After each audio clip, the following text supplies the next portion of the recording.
Hey guys! Tonight we begin with one of the strangest men ever produced by colonial America. A man who somehow became a printer, writer, inventor, scientist, diplomat, professional kite enthusiast, and unofficial grandfather of every guy who owns 3 unfinished side projects and says things like, "I've been experimenting lately." Tonight, we're following the entire story of Benjamin Franklin, America's first polymath, its most accomplished overachiever, and possibly the only founding father who looked permanently like he had just wandered out of a candlelit tavern after explaining electricity to strangers for 6 straight hours. So, before we settle into tonight's softly lit colonial disaster, take a moment to like the video and subscribe, but only if you genuinely enjoy these slow journeys through the damp, powdered wig corners of history. And while you're down there in the comments, let me know where you're listening from tonight, and what time it is for you right now. Maybe you're listening from a quiet apartment in Toronto. Maybe a rainy town somewhere in Germany. Maybe a sleepless suburb in Australia, where the birds have already decided it's morning for absolutely no reason. There's something oddly comforting about thousands of people around the world slowly drifting off together, while listening to the story of a man who once wrote essays under fake names because he was bored. So dim the lights. Maybe turn on a fan for that soft little background hum. Get comfortable, and let's slowly wander back into colonial America together. Back before the United States existed. Back before electricity had outlets, instead of terrifying consequences. Back when Boston smelled like wet wood, chimney smoke, and aggressively fermented fish. Because, naturally, that is where Benjamin Franklin begins. He entered the world in January of 1706 in the chilly, colonial city of Boston. Born into a family so enormous it barely functioned as a family anymore and had essentially become a small, exhausted civilization. Benjamin's father, Josiah Franklin, had 17 children. 17. At that point, you are no longer raising a family. You are operating a distracted agricultural settlement. Little Benjamin was child number 15, which meant by the time he arrived, his parents were probably greeting newborns with the emotional energy of people receiving extra mail. Oh, good! Another one! The Franklin household was crowded, noisy, busy, and permanently coated in the aroma of soap and candle wax, because Josiah made candles for a living. Day after day, hot animal fats simmered in giant pots, while children ran around the house like underfed raccoons. Not exactly the glamorous beginnings of a future founding father. But Benjamin was unusual, almost immediately. Not in the dramatic chosen, one-way historians sometimes pretend. Nothing glowed. No prophecy appeared. Eagles did not circle overhead playing patriotic music. He was simply curious in a deeply relentless way. The kind of child who asked too many questions, the kind teachers either adored or fantasized about launching gently into the Atlantic. He loved reading. Completely obsessed with it. Books became his escape from the greasy chaos of family life. And unfortunately for everyone around him, once Benjamin discovered knowledge, he developed the lifelong habit of believing every subject in existence sounded interesting. Science, wonderful. Politics, fascinating. Philosophy, why not? Swimming techniques, absolutely. Electricity, delicious. The man collected hobbies, the way some people collected decorative pillows. But books were expensive, especially in colonial America, where obtaining literature often required waiting for shipments from England to crawl across the ocean while everyone died of scurvy and complained about taxes. So young Benjamin improvised. He borrowed books constantly. Sometimes secretly, sometimes overnight, sometimes apparently inhaling entire volumes before dawn like an academically possessed raccoon. And his writing talent emerged early too. Very early. He enjoyed constructing arguments, essays, observations, little clever bits of commentary, which sounds charming until you remember he was also a teenager in the 1700s, meaning he almost certainly carried the unbearable confidence of someone who had just discovered philosophy for the first time. Around this point, Benjamin briefly attended school. Briefly.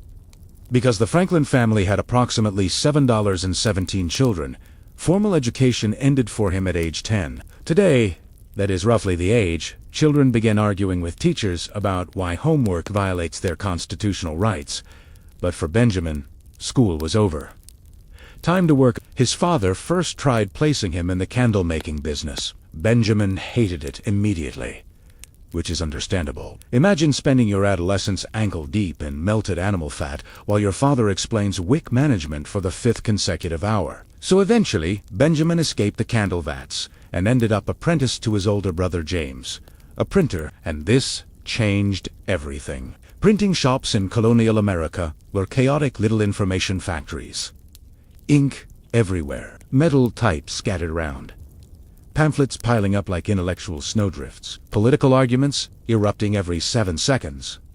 Benjamin adored it, because printing was more than labor, it was access. Access to books, ideas, news, philosophy, scandal, and colonial people absolutely loved scandal. Humanity has always loved scandal. Give people access to infinite human knowledge, and eventually they will still use it to ask whether a king secretly cried during dinner one time. Benjamin learned quickly. Faster than James expected, faster than anyone expected, honestly.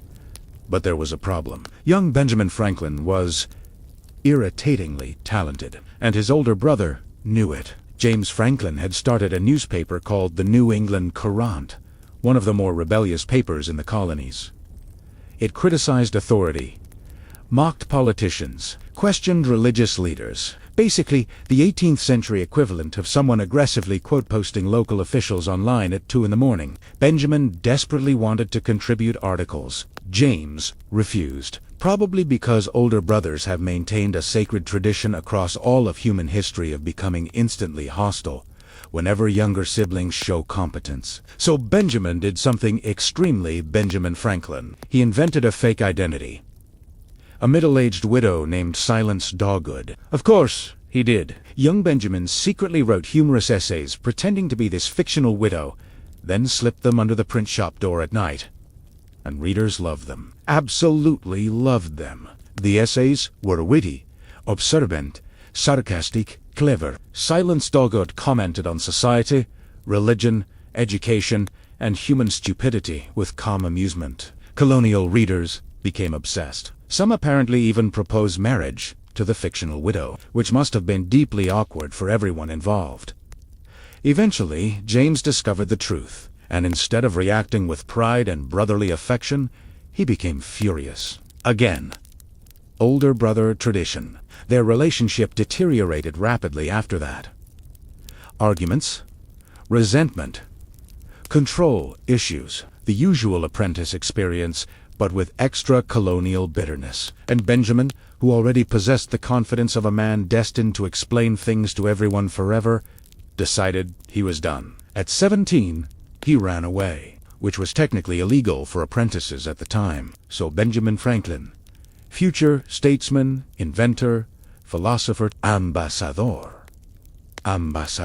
essentially began adulthood as a runaway printer, sneaking between colonies with very little money and a dangerously high opinion of his own intelligence. And honestly, it somehow worked. He eventually arrived in Philadelphia in 1723, tired, hungry, nearly broke, and carrying several large rolls of bread under his arms, because apparently that was the best purchasing decision available at the time. This became one of the most famous images in early American history. Benjamin Franklin wandering through Philadelphia, awkwardly carrying bread while looking exhausted. Not exactly majestic. No horse, no dramatic soundtrack, no symbolic eagle landing nearby. Just a damp teenager carb-loading his way into destiny. Philadelphia itself was already becoming one of the colony's most important cities. Bustling docks, narrow, muddy streets, merchants yelling at each other, horses depositing biological opinions everywhere. The usual 18th century urban experience. Benjamin immediately stood out because he was ambitious in that intensely self-manufactured way that defined so much of his life. He wasn't aristocratic, wasn't wealthy, didn't have noble blood. He simply believed, with almost frightening certainty, that he could improve himself endlessly, and that became his entire philosophy. Self-improvement. Relentless self-improvement. The man approached personal development like it was an Olympic event. He made schedules for his days, tracked habits obsessively, created moral checklists, evaluated his own behavior constantly. At one point, he literally designed a system to monitor his virtues. Imagine inventing a spreadsheet for your personality in the 1720s, because apparently relaxing for 5 minutes was unacceptable.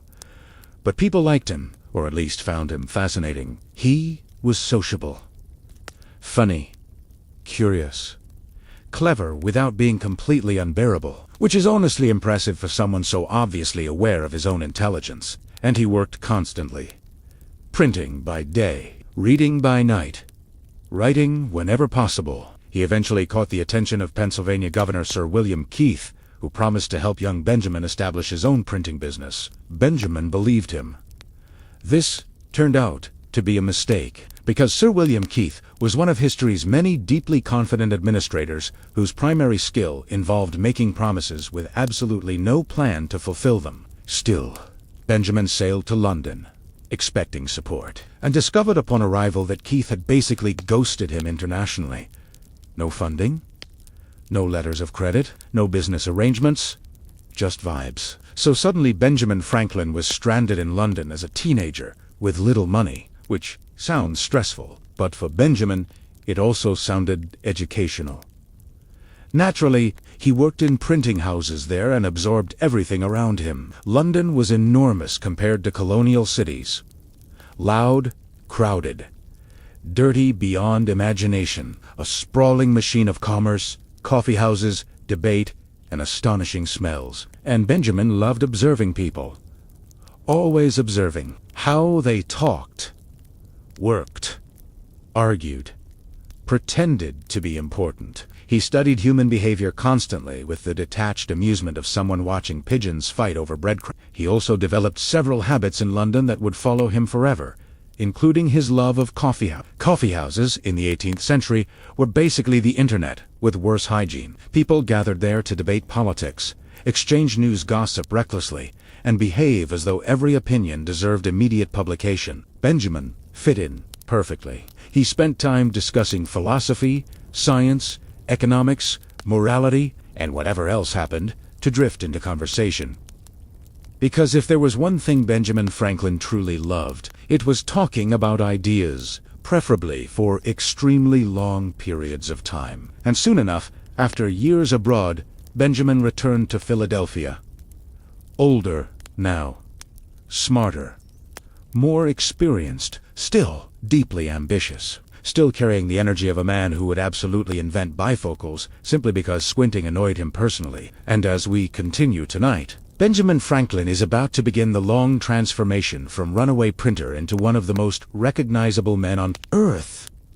Back in Philadelphia, Franklin threw himself into work with almost unnatural intensity. He partnered with another printer, worked endless hours, and slowly built a reputation as someone who could outwork nearly everyone in the room. Which, in fairness, was probably true. Benjamin Franklin treated productivity the way medieval knights treated dragon slaying, with dramatic seriousness and concerning levels of commitment.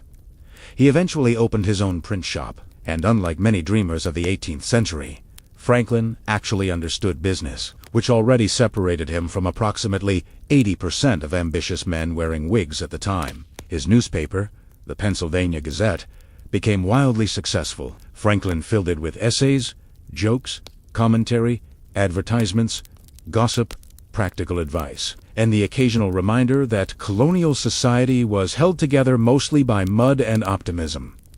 Readers loved his writing because it sounded human, clever without feeling academic, funny without trying too hard, slightly judgmental, in the way every great columnist secretly is. And then came Poor Richard's Almanac, one of the most famous publications in colonial America. Franklin wrote it under yet another fake identity because apparently this man collected pseudonyms the way pirates collected stolen silverware. This time he became Richard Saunders, a fictional astrologer dispensing weather forecasts, advice, jokes, and little sayings that people repeated for generations. Early to bed and early to rise and all that. Franklin understood something most intellectuals miss entirely. People enjoy wisdom far more when it arrives, wrapped in humor instead of sounding like a lecture from an exhausted priest.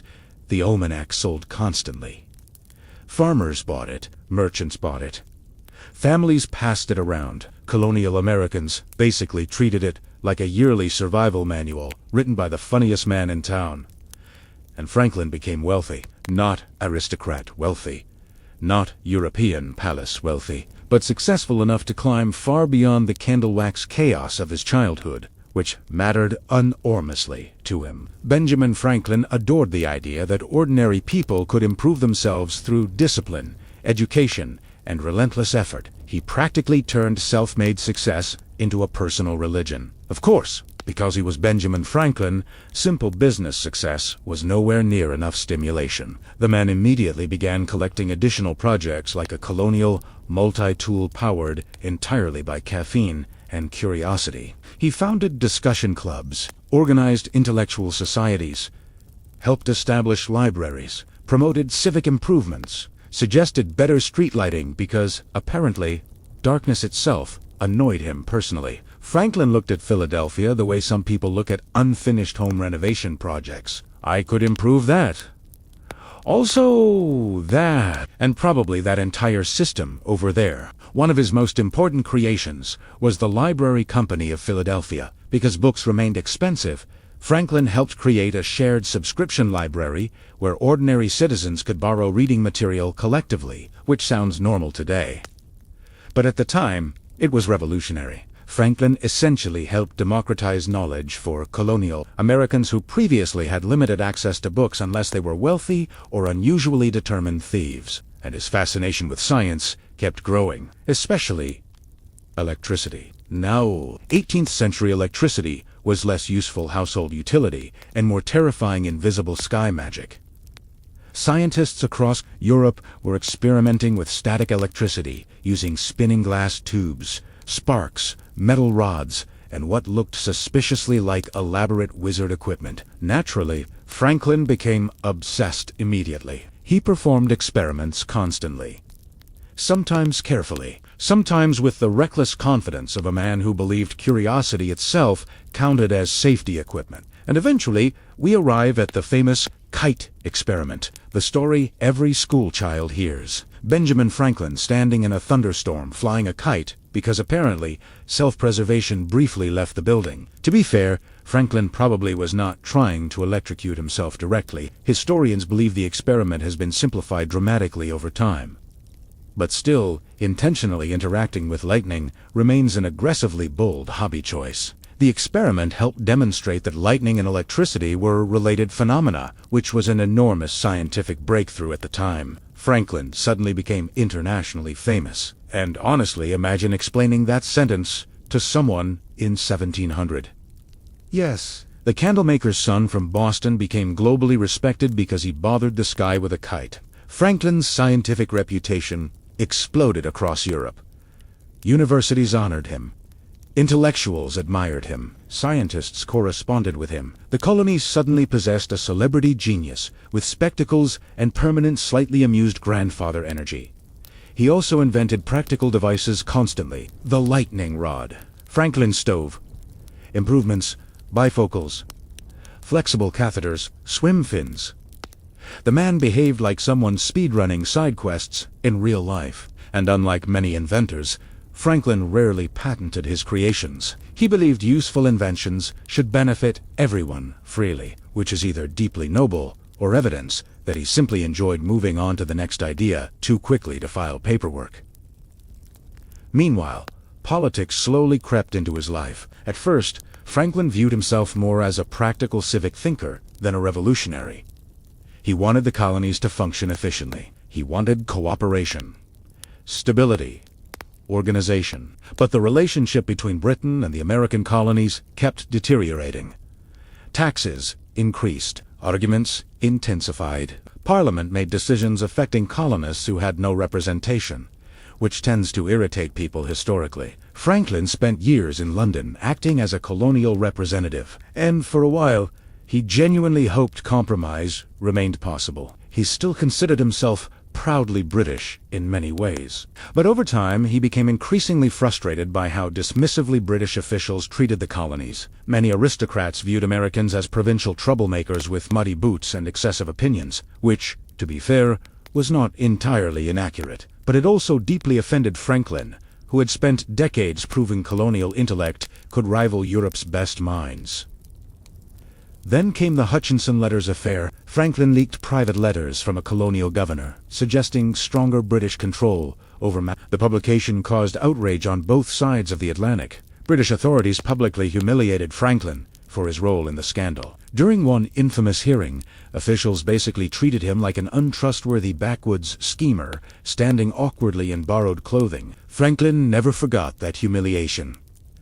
And something shifted permanently afterward. The moderate reformer slowly hardened into a revolutionary supporter. When the American Revolution finally erupted, Franklin became one of its most important figures almost immediately. Not because he was the loudest revolutionary, but because he was respected internationally in ways few colonists could match. At the Continental Congress, Franklin brought experience, diplomacy, humor, and the exhausted calm of a man who had already survived 50 unrelated careers before breakfast. And then came perhaps his greatest diplomatic achievement: France, because the struggling American colonies desperately needed allies, preferably wealthy allies with ships and soldiers instead of enthusiastic speeches. Franklin traveled to France and became an absolute sensation there. French society adored him. His simple fur cap and modest colonial image made him appear like some wise philosopher emerging from the wilderness carrying enlightenment itself. In reality, Benjamin Franklin absolutely understood public image and leaned into it magnificently. The man basically invented international intellectual branding while pretending not to notice. Franklin charmed aristocrats, negotiated alliances, secured French support, and helped make eventual American victory possible, which is honestly an impressive achievement for someone whose career once involved anonymous widow essays. By the end of the Revolution, Benjamin Franklin had become one of the most famous men alive. Printer, scientist, inventor, diplomat, revolutionary, human curiosity machine. And yet, even in old age, he never entirely lost that playful energy. He still joked constantly, still experimented, still wrote essays filled with humor, observations, and gentle mockery of human behavior. When Franklin died in 1790, enormous crowds attended his funeral in Philadelphia. The runaway apprentice who once wandered into the city carrying bread under his arms had become a global icon. And honestly, perhaps, that is what makes Benjamin Franklin feel strangely modern, even now. He was brilliant, ambitious, endlessly curious, occasionally ridiculous, deeply human, and permanently convinced there was always something new worth learning, which, in a softly candlelit way, feels like a pretty good note to drift off on tonight. When Benjamin Franklin returned to Philadelphia from London, he was still young, still ambitious, still carrying the unmistakable energy of someone who had read several philosophy books and now walked around, evaluating society like an unpaid consultant. But he also had something new: experience, which, in the 18th century, usually meant surviving enough bizarre situations to stop panicking when everything collapsed unexpectedly. And Benjamin would spend the rest of his life behaving as though every setback was merely an interesting scheduling inconvenience. Philadelphia welcomed him back with all the familiar comforts of colonial urban life.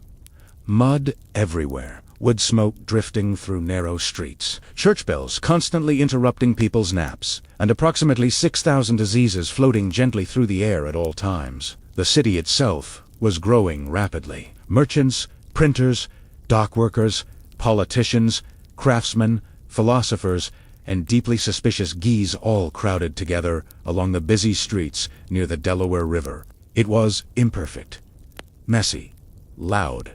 Benjamin adored it, because Philadelphia rewarded practical intelligence. And Benjamin Franklin was becoming almost aggressively practical. He found work quickly in the printing trade again.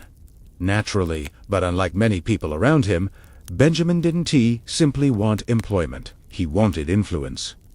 Not necessarily political power at first, not fame exactly.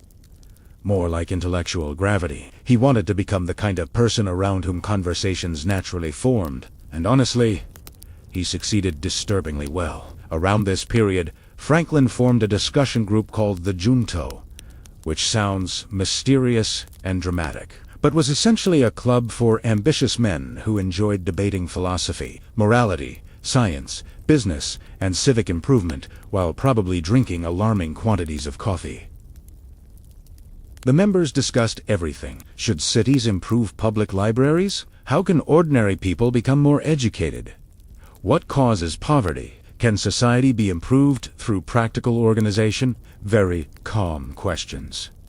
Very normal little meetings. Definitely not the beginning of Benjamin Franklin accidentally inventing half of American civic culture. Franklin loved these gatherings because they fed his favorite activity, structured curiosity. The man approached life like one giant ongoing experiment. If something worked, improve it. If society had a flaw, organize around it. If a problem existed, invent something, and if possible, write an essay about it afterward. Soon, Franklin began building his own printing business. Slowly at first, then very successfully. Because Benjamin possessed one deeply unfair advantage over many competitors. He was excellent at understanding what ordinary people actually wanted to read. Not lofty, aristocratic nonsense. Not endless theological lectures. People wanted useful information. Humor, advice, stories, commentary, and Franklin delivered all of it with smooth confidence. Before long, he purchased and transformed a struggling newspaper into the Pennsylvania Gazette. Under Franklin, the paper flourished. He filled it with essays, satire, local gossip, advertisements, observations, and practical commentary. It became lively, readable, human. Benjamin understood something many intellectuals never do. People enjoy learning. If you stop making it feel like punishment, and Franklin himself became increasingly recognizable around Philadelphia. Not physically imposing, not elegant in the European aristocratic sense, was stocky, balding early, round-faced, pleasant-looking in a vaguely uncle-at-a-dinner party sort of way. He looked approachable, like a man who might repair your fireplace while casually explaining electrical theory, which, eventually, was not entirely impossible. And then there was his writing. Benjamin Franklin mastered a tone that sounded wise without sounding exhausting. Short sayings, clever observations, practical advice wrapped in humor. This talent exploded into popularity when he created Poor Richard's Almanac under the pseudonym Richard Saunders, and colonial America absolutely devoured it. The almanac included weather forecasts, calendars, jokes, household tips, and countless little sayings that people still quote centuries later without realizing it. Early to bed and early to rise. A penny saved is a penny earned. Entire generations absorbed Franklin's philosophy through these tiny, memorable lines, though honestly, some of them sound suspiciously like the productivity advice of a man who absolutely could not sit still for 5 consecutive minutes. Franklin promoted discipline constantly, moderation, hard work, frugality, self-control, which is slightly ironic, because Benjamin himself also enjoyed food, conversation, wine, socializing, and generally having a lovely time whenever possible. He wasn't a severe Puritan figure. He simply liked optimization. Everything in moderation, except self-improvement. That part became almost comical. He tracked 13 virtues in a personal notebook: temperance, silence, order, industry, humility. Imagine sitting at home in candlelight, grading your own personality every evening. Yes. Slightly insufficient humility today. Must improve tomorrow. The man turned self-awareness into administrative paperwork, and yet people admired him for it because Franklin projected something rare: calm competence. He seemed capable of handling problems without emotional collapse, which made him enormously valuable in colonial society, where problems routinely included fires, epidemics, economic disasters, political arguments, and occasionally cows wandering into places cows should not be. Franklin soon helped create Philadelphia's first subscription library, then a volunteer fire department, then civic improvement programs, then educational institutions. He just kept organizing things. At some point, Benjamin Franklin essentially became that one neighbor who cannot stop starting community projects. Except in his case, the projects kept reshaping American society. And through all of this, His personal life unfolded with considerably more awkwardness than his public image suggested, because Benjamin Franklin, despite all his wisdom and practical intelligence, remained extremely human. He married Deborah Reed in 1730. Or technically entered a common-law marriage arrangement because legal complications involving Deborah's previous husband made formal marriage difficult, already mildly messy. And Benjamin's romantic life in general was complicated. He had at least one illegitimate son, William Franklin, whose mother remains uncertain to historians. Benjamin raised William openly, which was unusual for the era, and honestly fairly decent by 18th century standards. Still awkward, though. Imagine growing up, while your father becomes one of the most famous intellectuals in the colonies, and everyone quietly avoids explaining who your mother is. William and Benjamin initially shared a close relationship, but over time that relationship would collapse spectacularly during the American Revolution, which we will drift toward later. For now, Benjamin continued ascending socially at almost unreasonable speed. By middlearchy, he had become wealthy enough to retire from active printing work. Retire. In his early 40s, most people would celebrate this by relaxing forever. Benjamin Franklin responded by immediately becoming even busier, because of course he did. Free from financial pressure, he devoted himself to science and experimentation. And this is where Benjamin transforms from successful colonial printer into human embodiment of intellectual side quests. He became fascinated by electricity. At the time, electricity was poorly understood and vaguely terrifying. People treated electrical experiments almost like magic tricks for wealthy intellectuals. Tiny shocks, static sparks, strange demonstrations. Most people saw electricity and thought, interesting. Benjamin Franklin saw electricity and thought, I should absolutely fly objects directly into storms, which is deeply concerning behavior. Before we arrive at the famous kite experiment, though, Franklin spent years studying electrical phenomena carefully. And unlike many scientists of the era, he explained things clearly. Simple language. Practical observations. No endless academic fog. Franklin even coined several electrical terms still used today. Battery, conductor. Charge. The man literally helped shape the vocabulary of electricity itself. Casually, as a side project. Meanwhile, he also invented the Franklin stove, because colonial fireplaces wasted enormous amounts of heat. Again, practical improvement. Everything with Benjamin came back to practicality. Could something be warmer, safer, smarter, more efficient? Excellent! Benjamin Franklin would now redesign it while everyone else begged him to please sit down occasionally.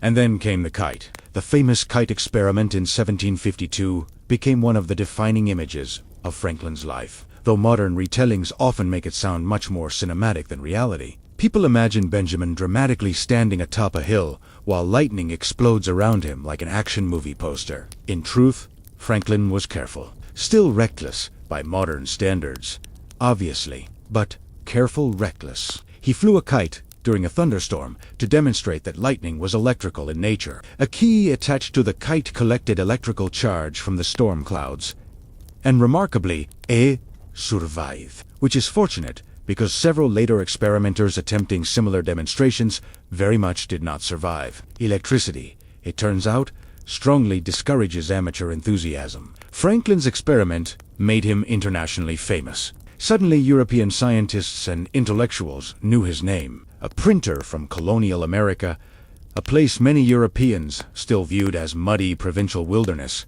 had made major scientific contributions, and European elites found this fascinating, because Benjamin Franklin embodied something strangely new. An intellectual who was not aristocratic. He was self-made, practical, curious, inventive, a man who emerged from candle shops and printing presses rather than royal courts. And Europe absolutely ate this up. Soon Franklin traveled abroad again. This time not as an abandoned teenager, but as a respected colonial representative. And honestly, Europe adored him, especially Paris.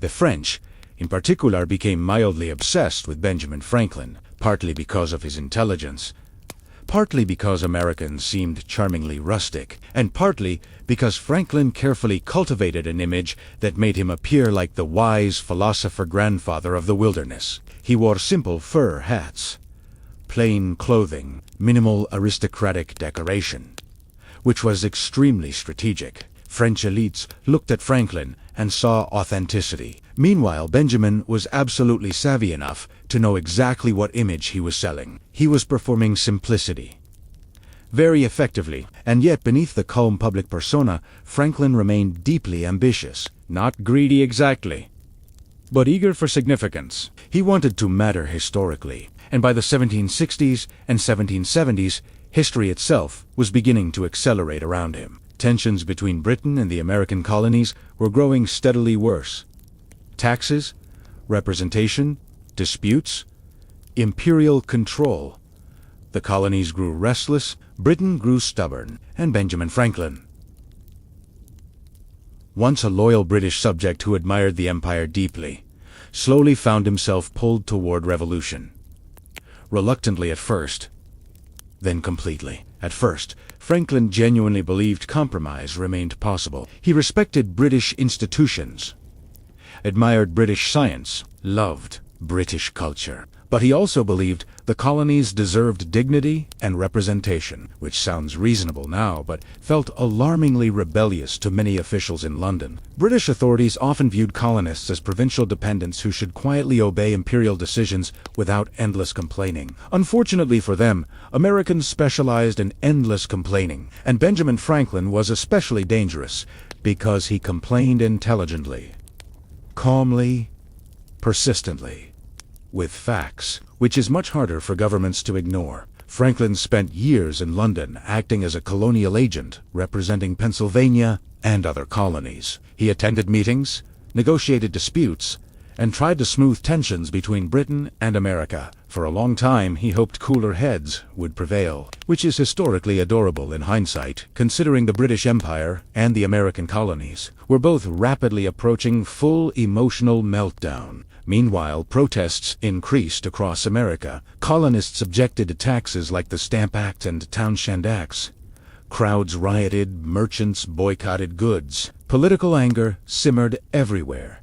Franklin watched all of this carefully from London, and gradually his faith in British leadership began cracking apart. Not suddenly, slowly, like old wood bending under pressure. Then came the Hutchinson Letters Affair. Franklin obtained private letters written by Massachusetts Governor Thomas Hutchinson, suggesting stronger British control over the colonies. Franklin quietly sent the letters to America, believing colonists deserved to know how imperial officials discussed them privately, which turned out to be politically explosive. The letters became public. Outrage erupted immediately. Colonists were furious. British authorities demanded answers, and somehow Benjamin Franklin found himself standing directly in the center of the storm. British officials accused Franklin of leaking the documents irresponsibly. Newspapers attacked him. Politicians mocked him. Aristocrats sneered at him with the full power of centuries-old class superiority. And then came the famous hearing before the Privy Council in 1774. One of the most humiliating experiences of Franklin's entire life. Franklin stood silently while government officials publicly insulted him for nearly an hour. They called him dishonest, manipulative, dangerous. At one point, Solicitor General Alexander Wedderburn verbally tore into Franklin so aggressively that spectators reportedly laughed, while Franklin stood there, absorbing the humiliation in complete silence. And Benjamin never forgot it.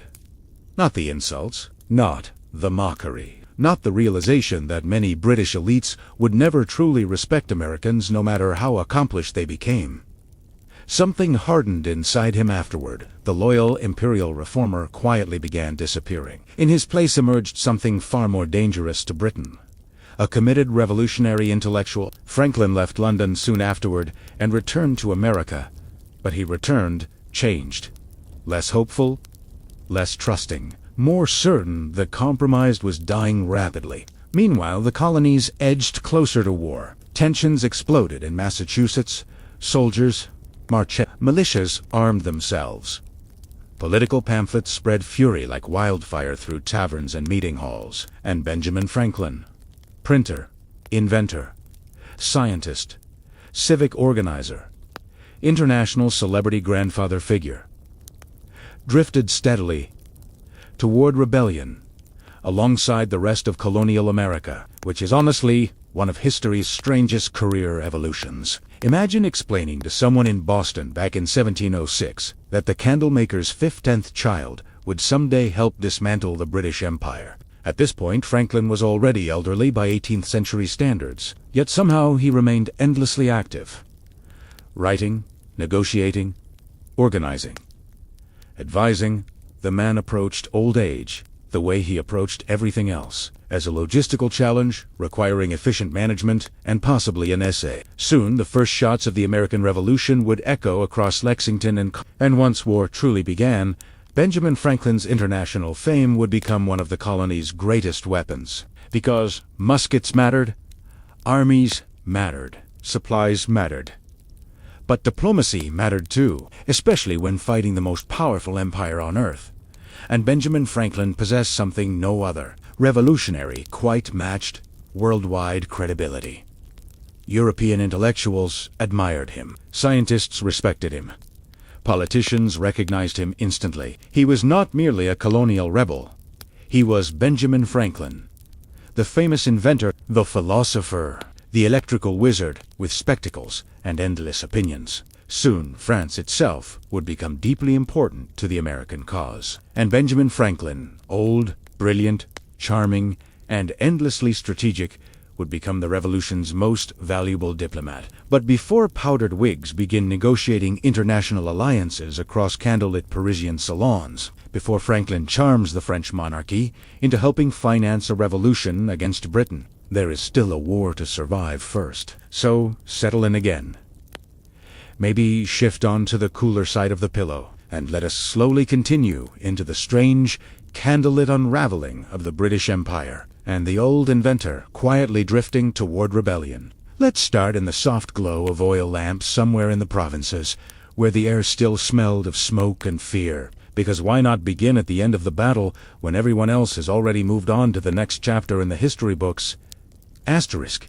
You see, Roman soldiers were professionals. That's important to remember. They weren't just a mob with spears. They had formations, they had paychecks, they had very specific orders from very specific generals who wanted very specific results. But once the fighting ended, and the city or tribe had surrendered, the rules got flexible.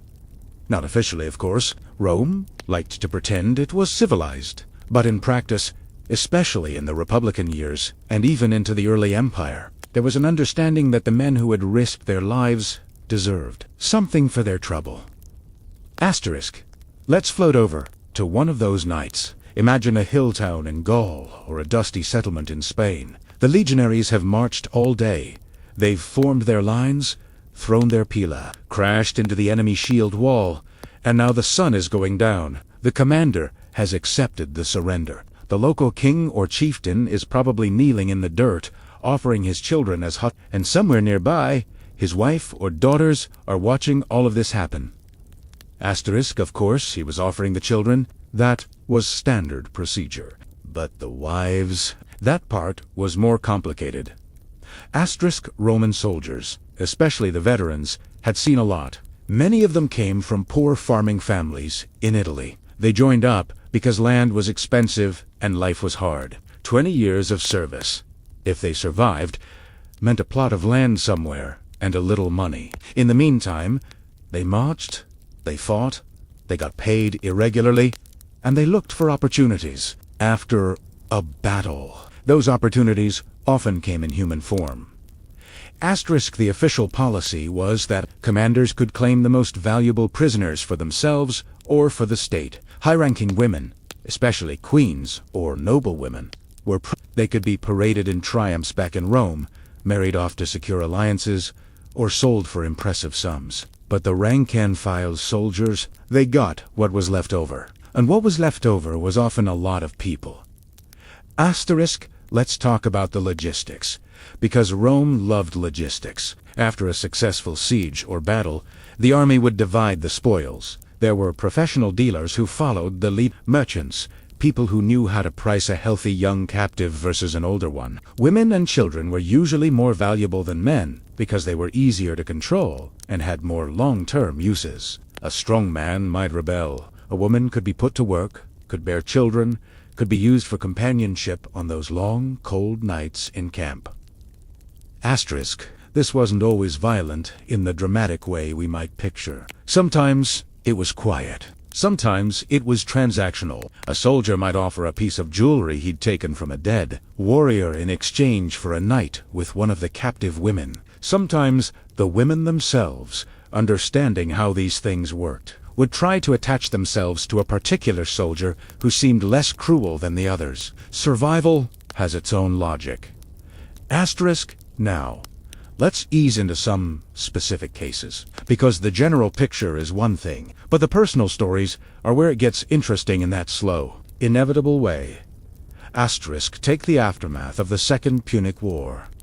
Hannibal had been rampaging through Italy for years. When Rome finally turned the tide and carried the war to Africa, things got ugly. After the Battle of Zima, Scipio Africanus was in charge. He was supposed to be the noble one, the great Roman hero. But even under him, the army took what it wanted. Carthaginian women, especially from noble families, found themselves in Roman tents. Some were eventually sent back to Rome as slaves. Others disappeared into the camps and were never heard from again in the records. History tends to forget the ones who didn't make it into a triumph. Or consider the wars in the East. When Rome started pushing into the Hellenistic kingdoms, they encountered a different kind of royal woman. These were often educated, sophisticated, ushta tup queens like those in the Seleucid or Ptolemaic lines. When a city fell, the contrast was almost funny if it wasn't so grim. A queen who had once worn silk and given orders to ministers suddenly found herself facing men who spoke Latin with thick country accents and smelled like months on the march.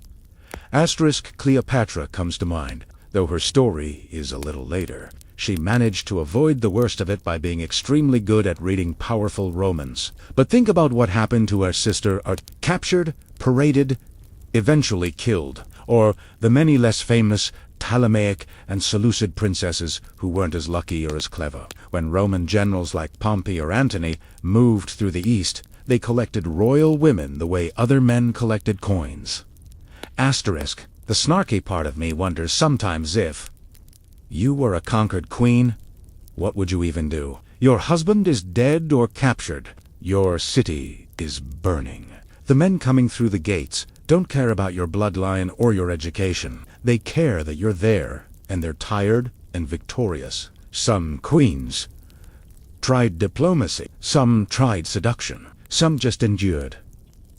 Asterisk. Let's drift over to Britain for a moment. Boudicca's revolt is famous. The Iceni queen who rose up after the Romans treated her and her daughters terribly. What's often glossed over is what exactly the Romans did that sparked it. When her husband Prasutagus died, he left his kingdom to be shared between his daughters and the emperor. Rome decided that meant they owned everything. The soldiers sent to take control beat Boudica, raped her daughters, and seized the lands. Standard procedure for enforcing a new order. Nothing personal. Just business. Asterisk.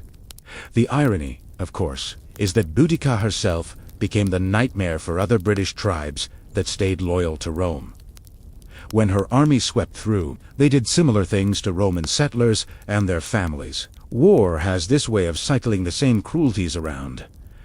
Asterisk. Back in the Republican period, the soldiers were often more independent. By the time of the Empire, things tightened up a bit. Augustus and later emperors tried to professionalize everything. There were rules against soldiers marrying while in service, which created its own weird situations. But in the provinces, after a campaign, the old patterns still appeared. A legion would settle into winter quarters, and suddenly there would be more women in the camp than before. Some consensual in a desperate sense, some not.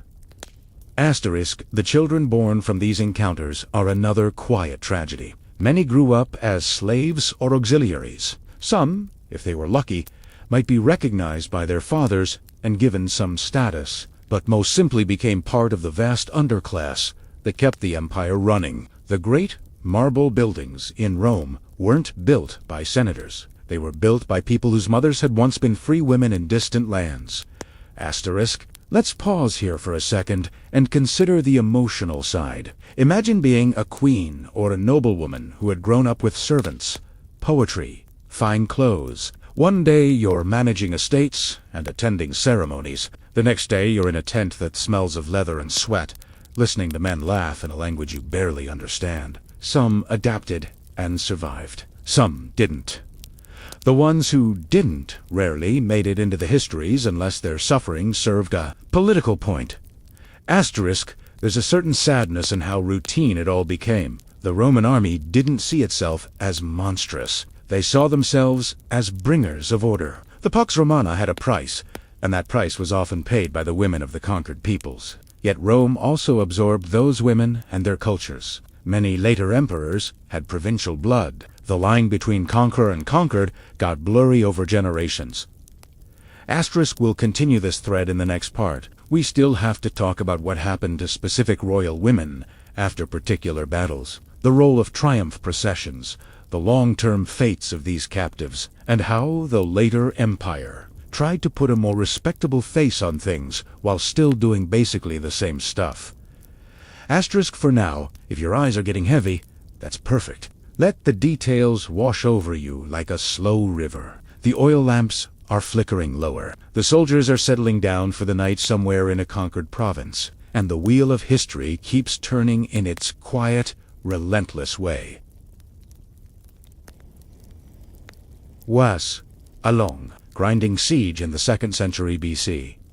The Romans under Scipio, Aemilianus, finally broke the Celtiberian resistance. When the city fell, the soldiers poured in. The women of Numancia weren't queens in the grand Hellenistic sense, but they were free women of proud hill tribes. Many ended up distributed among the troops. Some were taken as temporary companions during the winter quarters that followed. Others were marched back toward Italy and sold in the slave markets of Delos or Rome itself. The markets were efficient. A healthy woman in her 20s might fetch a decent price, especially if she had skills like weaving or cooking.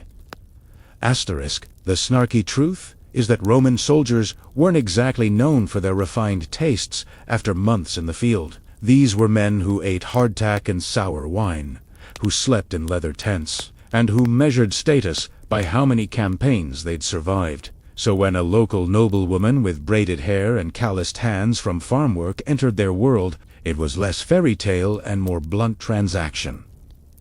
Asterisk, now let's drift eastward, because the eastern campaigns had a special flavor. When Lucius Cornelius Sulla marched into Greece and Asia Minor in the 80s BC, he faced cities that had sided with Mithra. After the victories, the punishment was thorough. Women from prominent families in places like Ephesus or Athens found their lives appended. Some were raped in the immediate chaos. That append. The sources are polite about it, but between the lines you can read the reality. Others were claimed by centurions or tribunes who saw them as perks of rank. A few clever ones managed to attach themselves to Roman officers and actually improve their situations. One or two even ended up with some form of stability, bearing children who later carried mixed Roman-Greek names.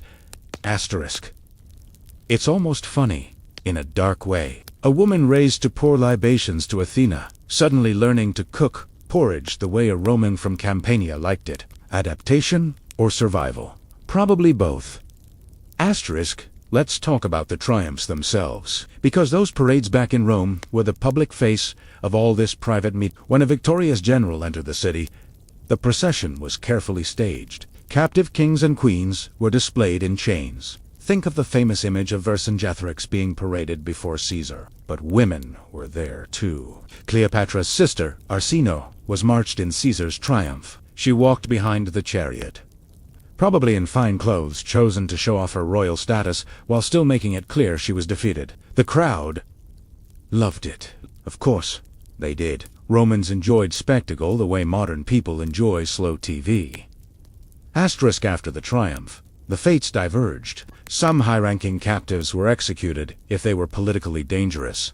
Others were kept alive as living trophies. A few were quietly married off to loyal Roman clients, or allowed to fade into wealthy households as honored slaves or concubines. The ones who faded away are the ones we know least about, which makes sense. History records the dramatic ends, not the decades of quiet domestic service in some villa outside Rome.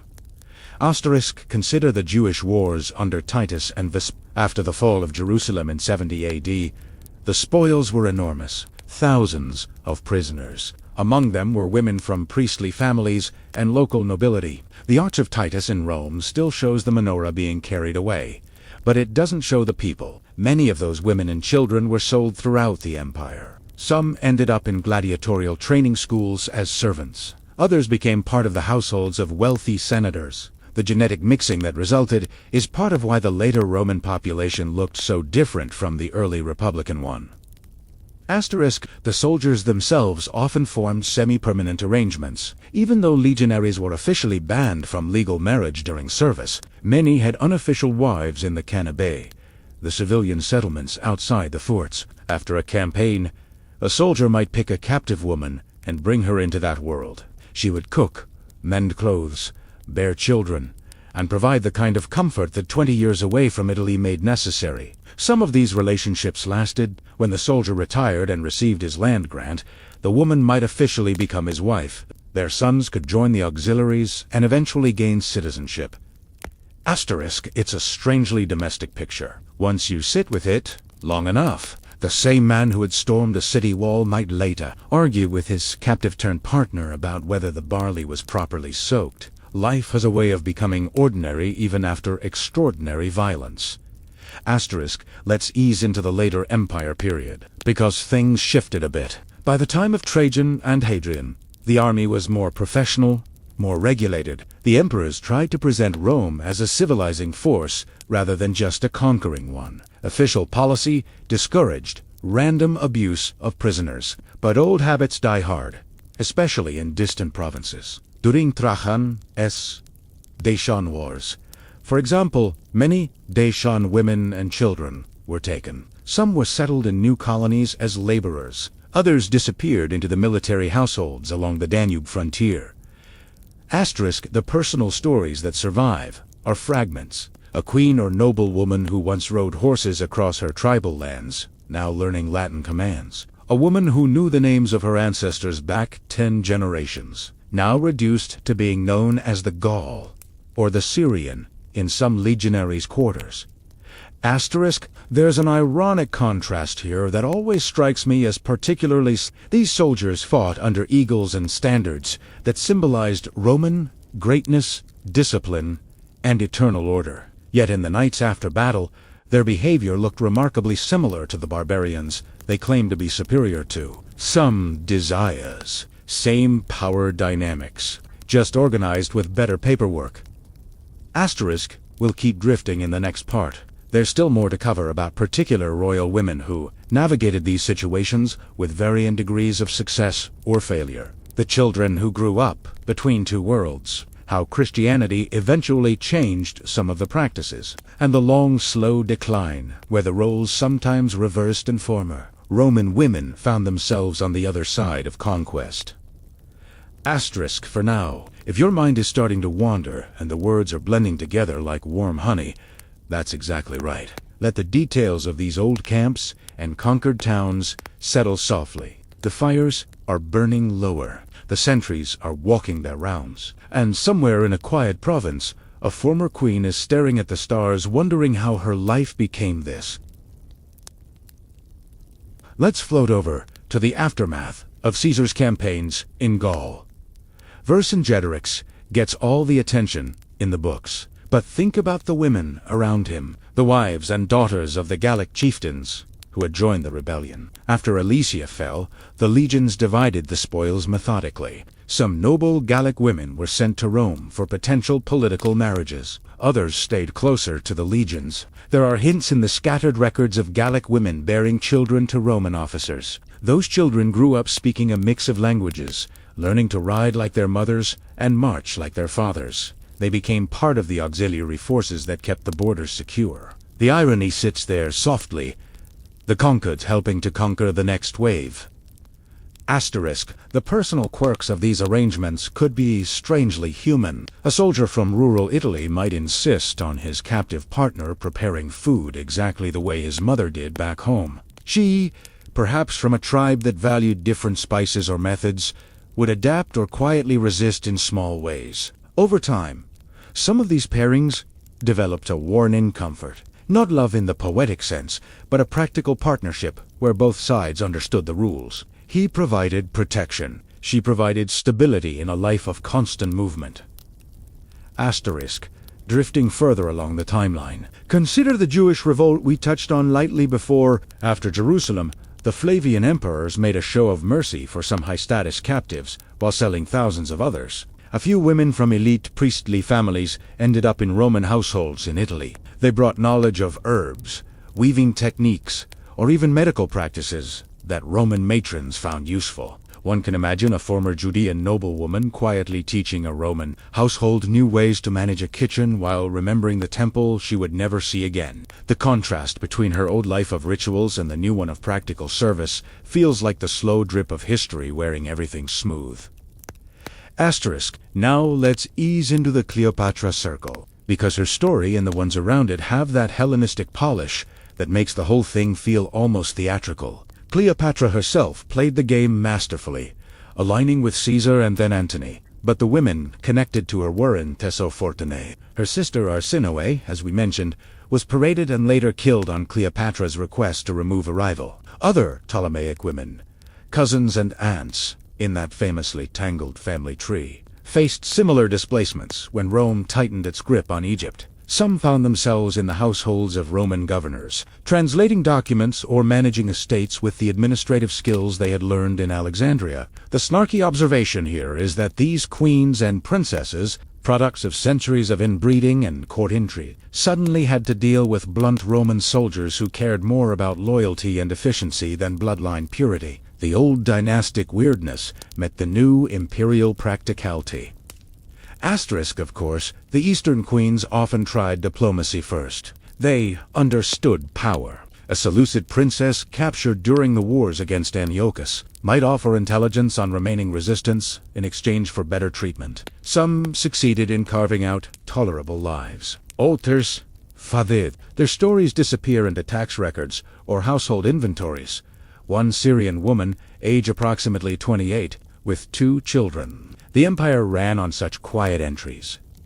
Asterisk. Let's consider the children for a moment, because they represent the long, sleepy consequence. Boys born to captive mothers and Roman fathers often joined the military themselves. They inherited a mixed heritage that made them useful on the frontiers.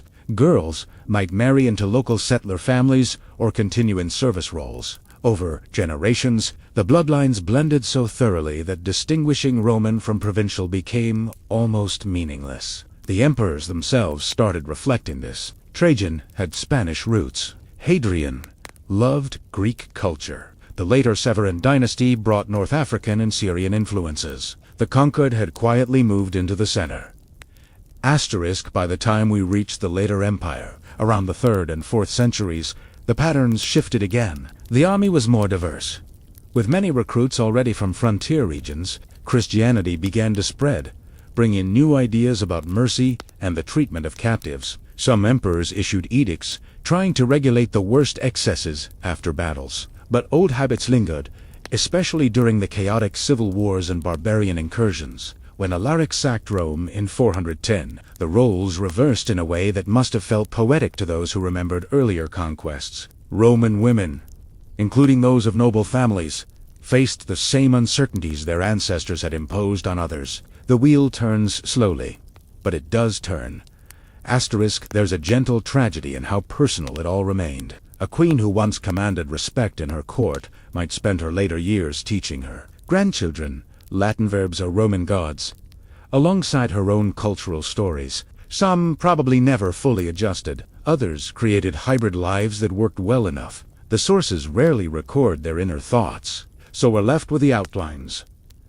Names in inscriptions. Occasional mentions in letters from governors complaining about disorderly camp followers. Asterisk, the ironic contrast that always settles the mind is how Rome presented itself as eternal and ordered, with its straight roads and disciplined legions, while behind the standards, the human realities were messy, emotional, and full of compromises. Soldiers who could stand in perfect formation during a charge might later argue over who got the better portion of captured goods, or which woman seemed more agreeable. Power, desire, survival. The same ingredients, everywhere, just wrapped in different cloaks.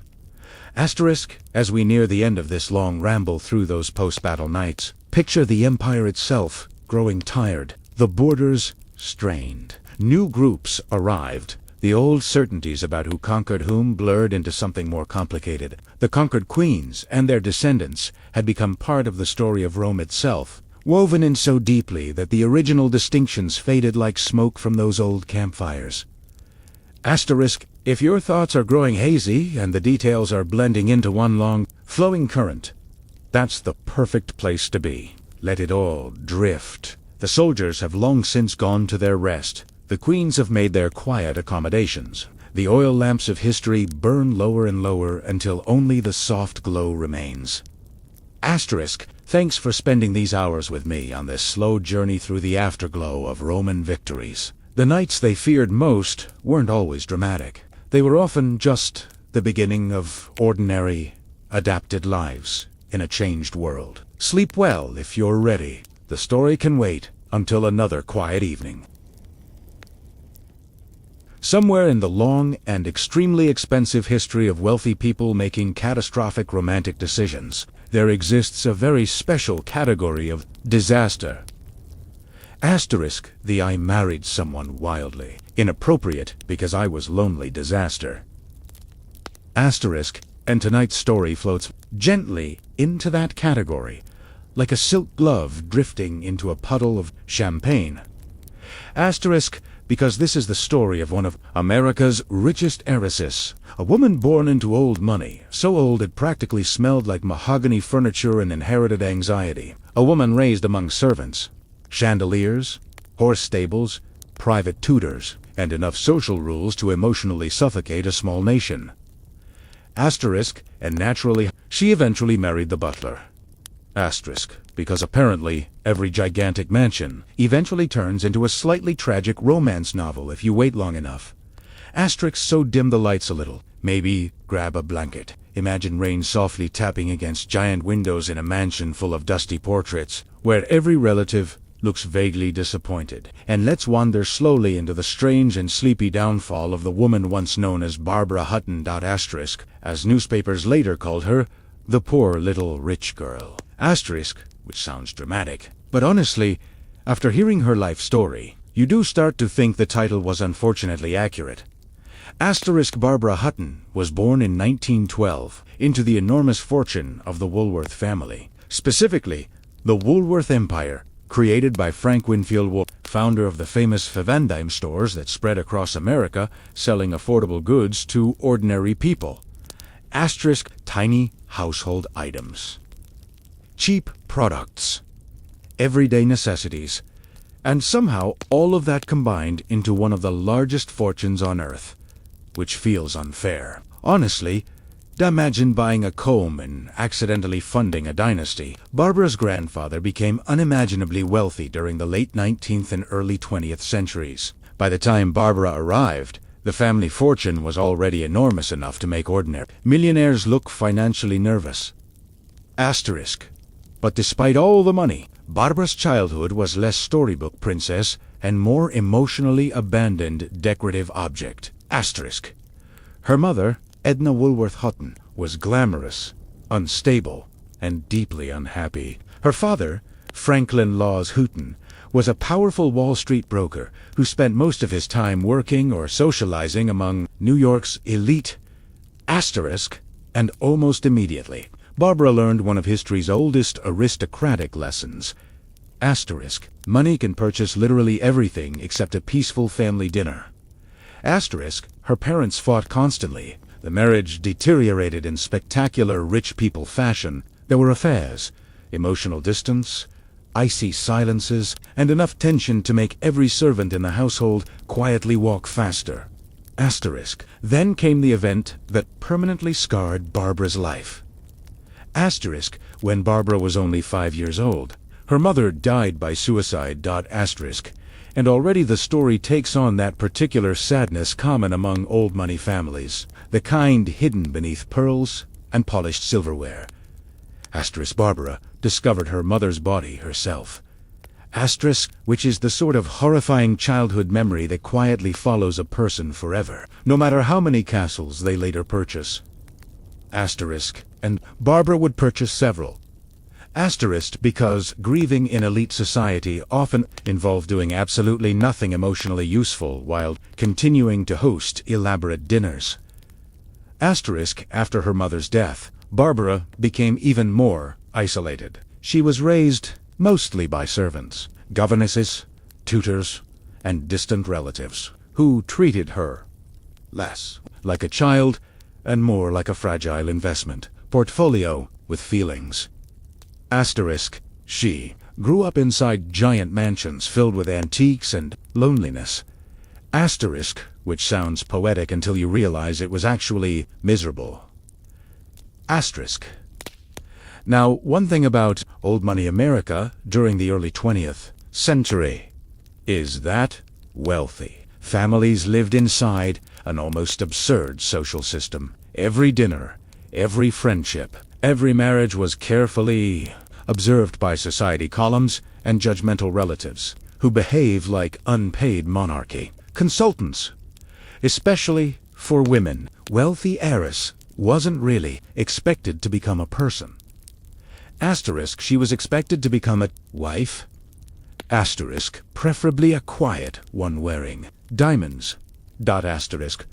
Barbara entered this world awkwardly. She was shy, insecure, extremely self-conscious about her appearance, and unfortunately surrounded by glamorous socialites who treated beauty like an Olympic sport.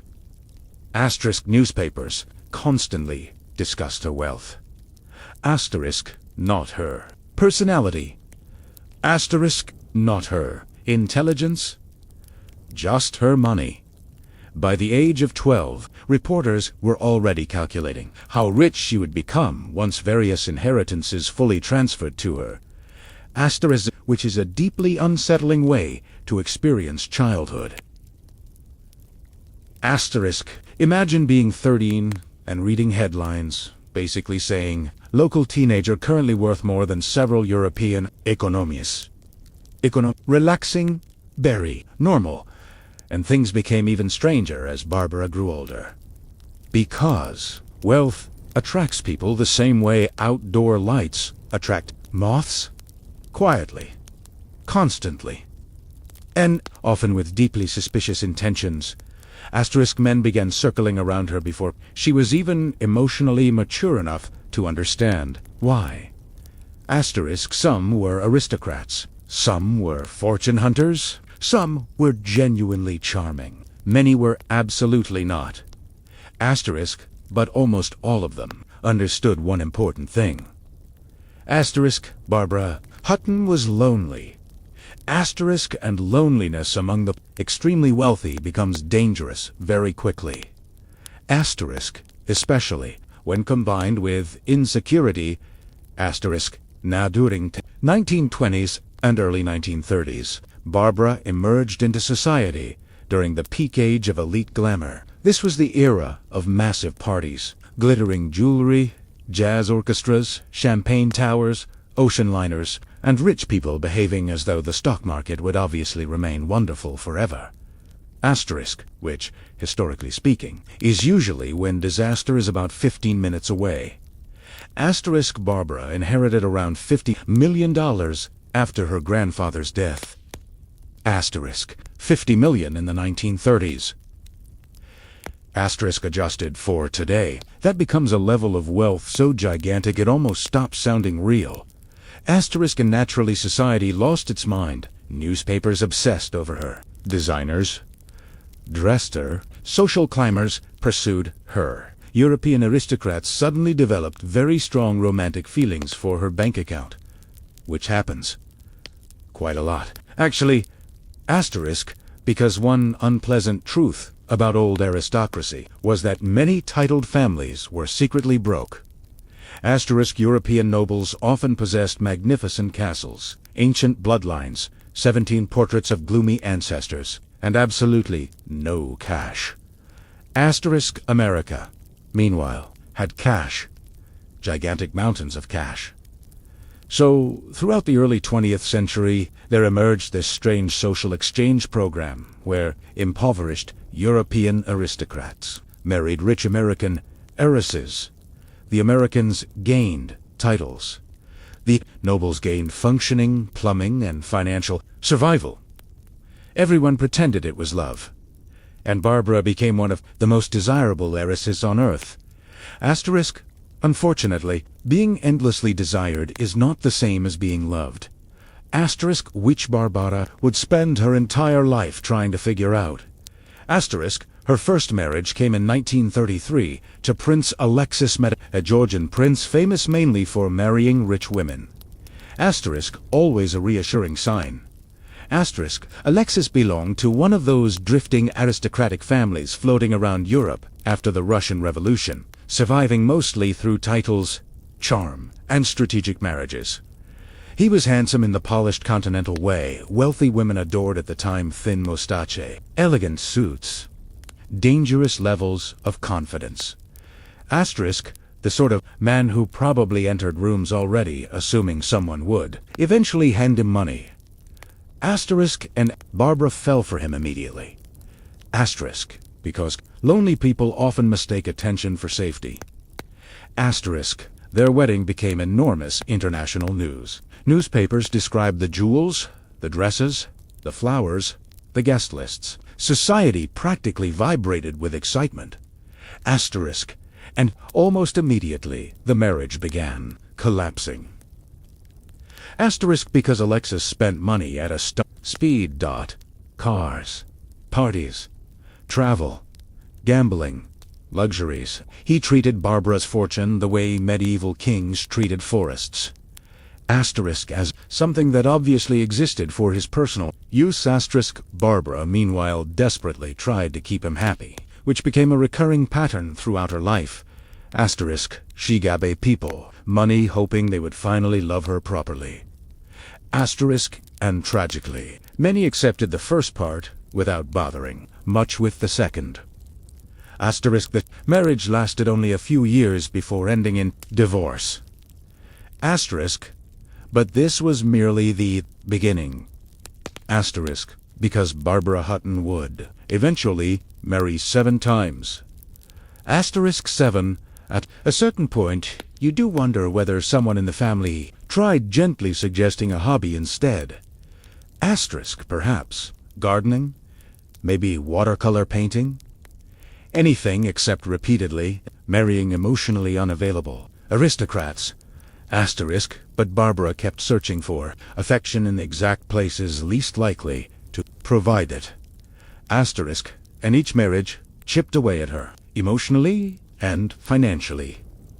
Asterisk, her second husband was Count Hog, a Danish count who initially seemed more stable. Asterisk, which lasted briefly. Very briefly, their marriage produced Barbara's only child, Lance Reventlow. Asterisk, and, for a short moment, Barbara seemed almost happy. Asterisk, but Count Reventlow turned controlling and abusive. Their relationship deteriorated into ugly legal battles and emotional exhaustion. Asterisk, Barbara eventually divorced him too. Asterisk, now by this point, society had already started developing its favorite attitude toward troubled wealthy women. Asterisk, a mix of fascination and condescension. People pitied Barbara while simultaneously consuming every detail of her misery for entertainment, which society still does. Honestly, we've simply upgraded from newspapers to social media and added ring lights. But Barbara's loneliness only deepened. Asterisk, she drifted through Europe and America, surrounded constantly by servants, assistants, jewelers, stylists, lawyers, companions, and opportunists. Asterisk, yet somehow remained emotionally isolated, almost all the time. Asterisk. And this is where tonight's story slowly begins drifting toward the butler. Asterisk because eventually Barbara became involved with a man named Cary Grant. Asterisk. Yes. That Cary Grant. Asterisk. Smooth Hollywood legend. Impossibly charming. Human tuxedo. Asterisk. And surprisingly, their relationship may have been one of the few genuinely affectionate romances of her life.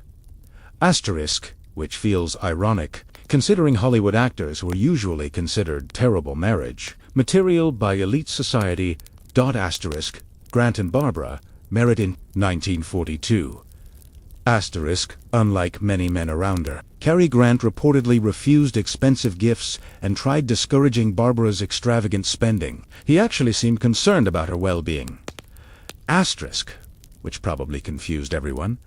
Asterisk. Including Barbara. Asterisk. Their marriage was relatively calm compared to her others, but even this relationship eventually failed under the pressure of Barbara's emotional struggles, insecurity, and dependence on constant reassurance.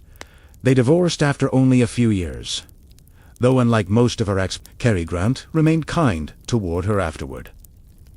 Asterisk. Which in Barbara's life qualified as practically mythical behavior. Asterisk.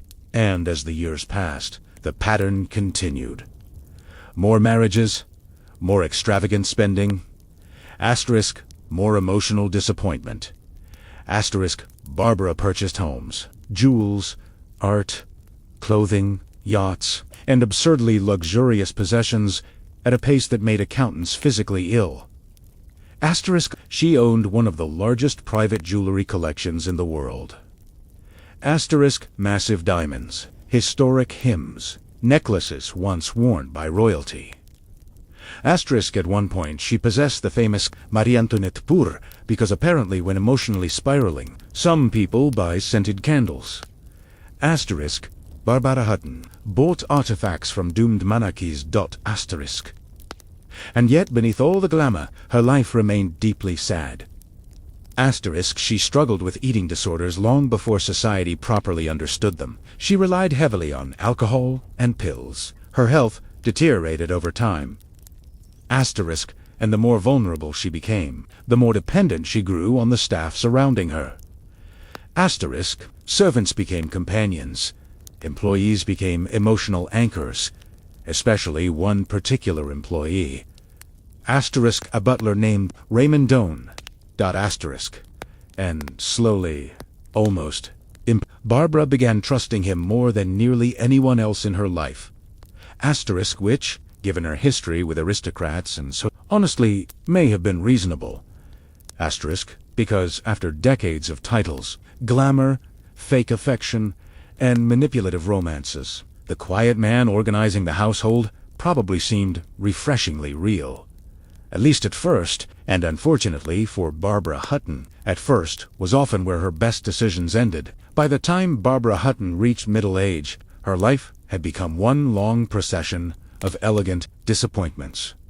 Asterisk. Not dramatic enough to become a Shakespeare. Tragedy. Just exhausting. The kind of sadness wrapped in silk scarves and hidden behind oversized sunglasses while stepping off private yachts. Asterisk. And somewhere along the way, Barbara developed a strange emotional habit common among extremely wealthy people who no longer trust their own social circle. Asterisk. She began treating employees like family, which sounds sweet initially, until you remember that family members generally do not receive salaries, pensions, and instructions about polishing silverware. Asterisk. Still, Barbara increasingly preferred the company of servants over aristocrats. At least servants tended to say good morning without secretly calculating inheritance possibilities. Asterisk. And honestly, after 6 disastrous marriages, her standards for emotional safety were understandably low. Very low, practically underground. Asterisk. Her homes during this period looked less like ordinary residences and more like exhausted museums. Huge estates filled with expensive furniture nobody comfortably used. Endless hallways, portraits staring judgmentally from the walls, footsteps echoing through rooms large enough to host small diplomatic conferences. Asterisk and Barbara wandered through all of it, increasingly lonely. Asterisk. There is something oddly haunting about old money loneliness. Asterisk. Poor people at least have roommates, noisy relatives, neighbors arguing through thin walls, or someone asking to borrow sugar. Asterisk. The ultra-rich often end up isolated inside gigantic, quiet buildings where even human interaction arrives on a schedule. Asterisk. Breakfast at 8, tea at 4. Emotional emptiness available continuously. Asterisk. Bob. Health also worsened during these years. Years of crash dieting, cosmetic procedures, pills, alcohol, emotional stress, and chronic insecurity had taken their toll. Asterisk. She became frighteningly thin. Asterisk. Newspapers commented on it constantly, because society has always enjoyed turning women's suffering into public commentary. Especially wealthy women. Especially fragile, wealthy women. Asterisk and Barbara remained fragile in almost every possible way. Physically weak. Emotionally exhausted. Asterisk. Still desperate for affection. Asterisk. Still hoping someone might love her without wanting something in return. Asterisk. Unfortunately, people like Barbara often become magnets for manipulators precisely because they want to believe the best about others. Asterisk. Especially when someone appears loyal. Enter Raymond Doan. Now, Raymond was not some dramatic fictional butler with a curled mustache, plotting inheritance schemes beside candlelight. Asterisk. He was quiet, polite, controlled, professional. Asterisk. Which ironically, what made him far more believable. Asterisk. He worked within Barbara's household for years and gradually became one of the few stable presences in her life. He managed practical details, organized schedules, oversaw household matters, helped maintain order around a woman whose personal life increasingly resembled a luxury, train slowly coming off the tracks. Asterisk and Barbara trusted him deeply. Asterisk. Probably because trust becomes incredibly seductive after decades of betrayal. Think about it. Imagine surviving multiple failed marriages, public humiliation, gold-digging aristocrats, fake friendships, endless gossip columns, manipulative lovers, and constant emotional instability. Asterisk. Then imagine one calm person, always nearby, always reliable, always composed. Never loudly demanding attention. The emotional math becomes very simple very quickly. Asterisk. And over time, Raymond ceased being merely an employee. Asterisk became her compagna, her confidant. Possibly the closest thing Barbara had to genuine stability. Asterisk. Now, old money society absolutely hated this, naturally, because aristocratic culture can forgive almost anything except breaking invisible social rules. Asterisk. Affairs. Fine. Asterisk. Bankruptcy. Embarrassing but manageable. Asterisk. Emotionally neglecting your children. Practically traditional.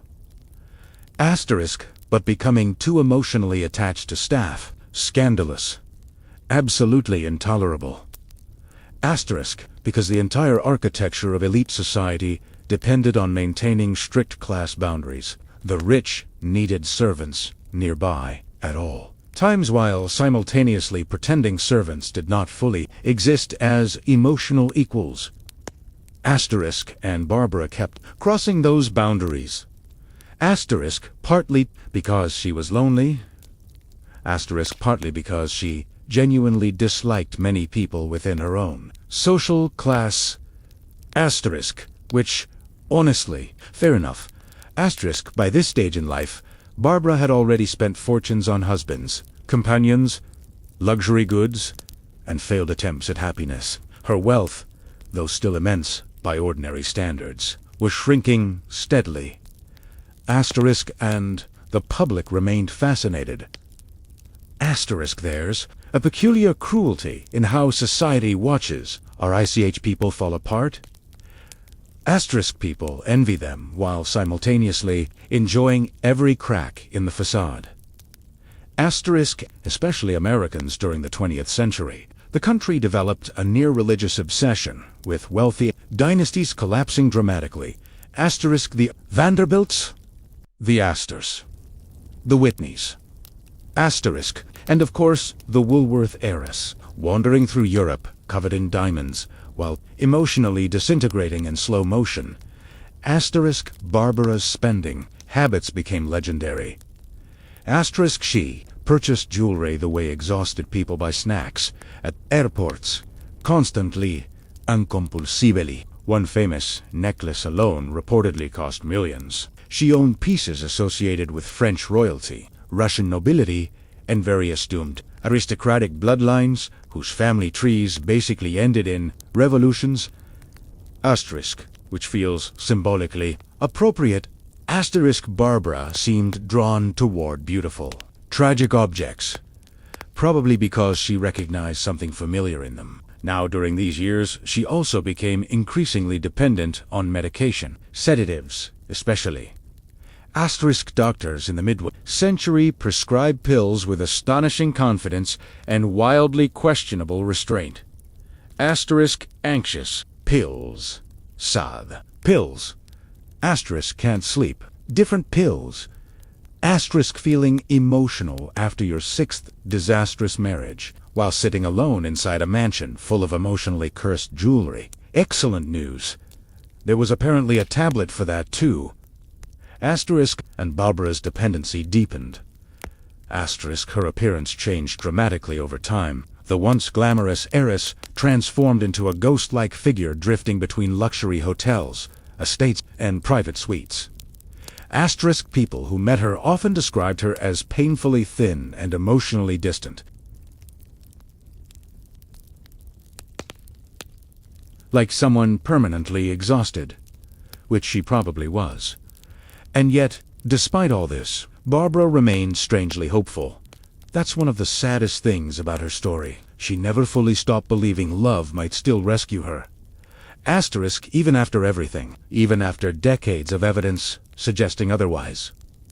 And somewhere in this emotional exhaustion, Raymond Doan's role in her life grew even larger. He wasn't merely organizing staff anymore. He was organizing Barbara herself. Asterisk, helping manage her routines, shielding her from chaos, protecting her privacy, traveling with her, remaining constantly nearby. Asterisk, and eventually rumors spread that the relationship between Barbara and her butler had become romantic. Asterisk, society exploded with gossip. Asterisk, because wealthy people absolutely adore pretending class divisions no longer matter, right up until someone actually crosses them. Then suddenly everyone turns into a 19th century duke. Newspapers whispered about the relationship constantly. Friends disapproved. Former companions rolled their eyes dramatically across expensive dinner tables. Asterisk. But Barbara didn't seem to care much anymore. Age and disappointment had worn down her interest in elite approval, which honestly might have been the healthiest thing she ever did. Asterisk still. There was another problem quietly approaching. Money. Or more specifically, the alarming speed at which Barbara's fortune continued evaporating. Now, two ordinary people, Barbara still appeared unimaginably rich. She owned jewels worth fortunes, lived in luxury hotels, traveled constantly with servants and assistants, wore couture clothing, and maintained aristocratic lifestyles most people could barely imagine. Asterisk, but maintaining extreme. Wealth is surprisingly expensive when you spend without restraint for decades. Asterisk, especially after multiple divorces. Asterisk, especially when surrounded by people accustomed to luxury. Asterisk, especially when emotionally compensating through shopping on a civilization-ending scale. Barbara had inherited one of the largest fortunes in America. And slowly, year by year, enormous portions disappeared. Asterisk, some through divorce settlements, some through taxes, some through bad financial management, some through manipulation, and a truly incredible amount through pure spending. Asterisk, there were stories of Barbara casually purchasing jewelry worth enough to fund schools, hospitals, or small governments. Asterisk, which sounds glamorous until you realize it usually happened because she felt emotionally empty. Asterisk, luxury became anesthesia. Asterisk, and like most forms of anesthesia, it required larger and larger doses over time. Meanwhile, Raymond remained beside her, and this created endless speculation. Asterisk, did he truly care for her? Asterisk, was he taking advantage? Asterisk, was Barbara finally finding genuine companionship outside aristocratic circles? Asterisk, or was this simply another variation of the same tragic pattern? Asterisk, historians still argue about it. Asterisk, some portray Raymond as loyal and protective. Others suggest he benefited heavily from Barbara's dependence. Asterisk, the truth is probably complicated. Asterisk, human relationships usually are. Asterisk, especially relationships involving gigantic fortunes and emotionally wounded people. Still, one thing became increasingly obvious. Asterisk, Barbara trusted Raymond more than almost anyone alive. Asterisk, and trust from Barbara Hutton was not casually given. Asterisk, it had been shattered too many times already. Asterisk, now, while all this unfolded, Barbara suffered perhaps the greatest tragedy of her life, the death of her son, Lance Raventlow.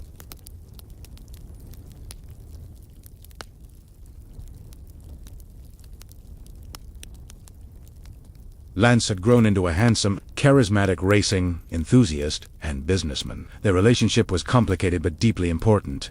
To Barbara. Asterisk, he was her only child. Asterisk, one of the few people she genuinely loved without social calculation attached. Asterisk, and in 1972, Lance died in a plane crash. Barbara was devastated, utterly destroyed. Asterisk, people close to her said she never emotionally recovered afterward. Asterisk, and honestly, how could she? She had already spent a lifetime losing people. Parents. Asterisk. Husbands. Friends. Illusions. Health. Trust. Asterisk. Now, her son, too. Asterisk. At some point, grief stops, arriving as individual tragedies and simply becomes the atmosphere surrounding a person. Asterisk. Barbara entered her final years increasingly withdrawn and physically frail. The glamorous heiress of earlier decades barely remained visible beneath the exhaustion. Asterisk, and yet newspapers continued covering her relentlessly. Asterisk, there is no retirement from public fascination once you become a legendary rich person. Asterisk, people kept watching, waiting, commenting on her appearance, tracking her finances, estimating what remained of the Woolworth fortune. Asterisk, and through all this, Raymond Doane remained nearby.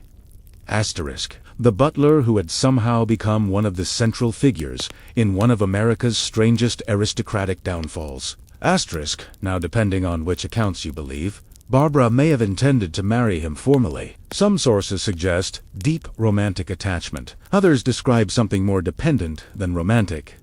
Asterisk, either way, the relationship shocked high society, because underneath all the supposed sophistication of elite culture lurked a deeply rigid hierarchy. Of Woolworth heiress marrying her butler felt almost medieval in reverse. Asterisk, the social order itself appeared to wobble slightly. Asterisk, and perhaps that was the most fascinating part of Barbara Hutton's life. Not merely that she lost money, not merely that she married disastrously. Asterisk, but that, despite being raised inside one of the wealthiest dynasties in America, surrounded constantly by privilege and status and social expectations. Asterisk, She spent her entire life searching for ordinary human affection, something countless poorer people found more easily than she ever did, which is the sort of irony history quietly specializes in. Asterisk, and unfortunately for Barbara, the ending of a story would become even sadder.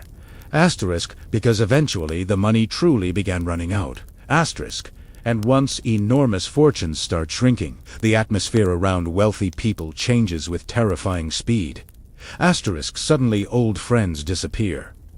Asterisk, staff become uncertain. Lawyers grow nervous. Companions drift away. Asterisk, and people who once treated you like royalty begin calculating practical escape routes. Asterisk, because loyalty inside elite society often lasts exactly as long as the champagne supply. By the 1970s, Barbara Hutton no longer resembled the glittering heiress who once dominated international society pages. Asterisk, the transformation had happened gradually, which is usually how tragic things happen, not all at once with dramatic violin music. Asterisk, just little pieces falling away year after year, until one day everyone quietly realizes the person standing there looks tired beyond repair. Asterisk, Barbara was now painfully thin. Her health was failing. Decades of medication use, emotional stress, alcoholism, crash diets, surgeries, and chronic loneliness had hollowed her out physically. Asterisk, photos from her later years carry a strange sadness. Asterisk, she still wore elegant clothing, still surrounded herself with luxury, still traveled among wealthy circles. Asterisk, but the glamour had started slipping. Asterisk, like expensive wallpaper peeling from an old mansion nobody properly maintains anymore. Asterisk, and meanwhile, the money continued disappearing. Asterisk, now to understand how astonishing this was, you have to remember the scale of Barbara's original fortune. Asterisk, this was not ordinary wealth. Asterisk, this was generational empire wealth.